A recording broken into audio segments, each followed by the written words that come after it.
ត្រីស្ងប់ស្ងាត់វងផ្កាយនៅលើមេភ្លឺអូជា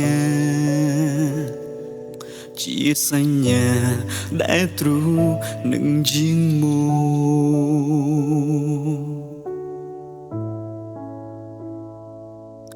ចូលយើងរួមគ្នាជាមួយនឹងទេវតាស្រែកសាទរដល់បនត្រាដែលសូមគ្រូមនុស្សលោក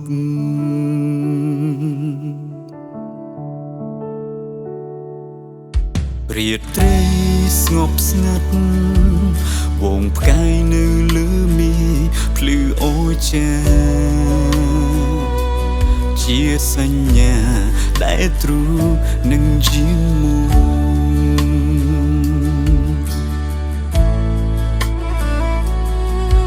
ចូលយើងរួមគ្នាជាមួយនឹងទេវតាស្រែកសាទរដល់បនត្រាដែលសូមគ្រូមនុស្សលោក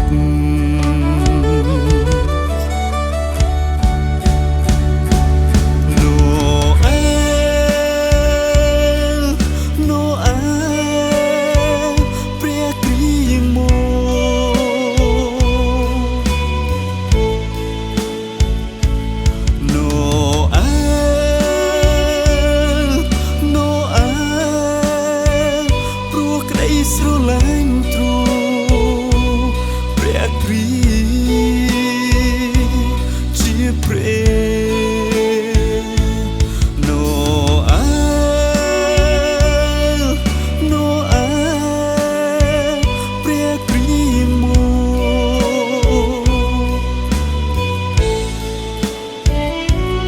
ណូអែ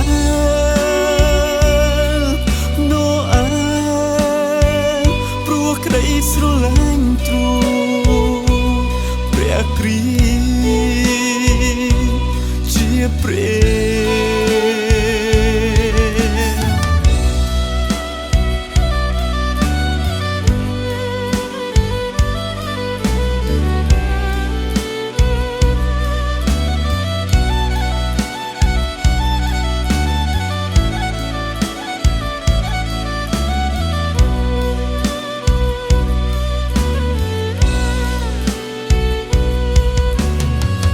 ជឿលើព្រះបុត្រាអ្នកនឹងមានជីវិតរស់ជាមួយព្រះអង្គអរគុណចូលជឿលើព្រះបុត្រាអ្នកនឹងមានជីវិតរស់ជាមួយព្រះអង្គអរគុណចូលជឿលើព្រះបុត្រានឹងមានជីវិតរស់ជាមួយព្រះអង្គអរគុណចូលជឿលើព្រះបុត្រាអ្នកនឹងមានជីវិតរស់ជាមួយព្រះអង្គអរគុណ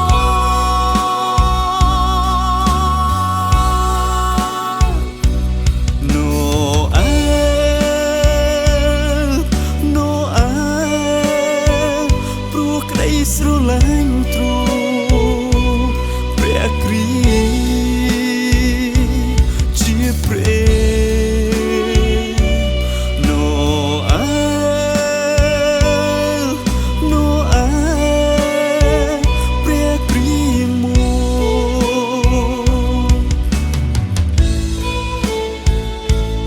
ណូអែ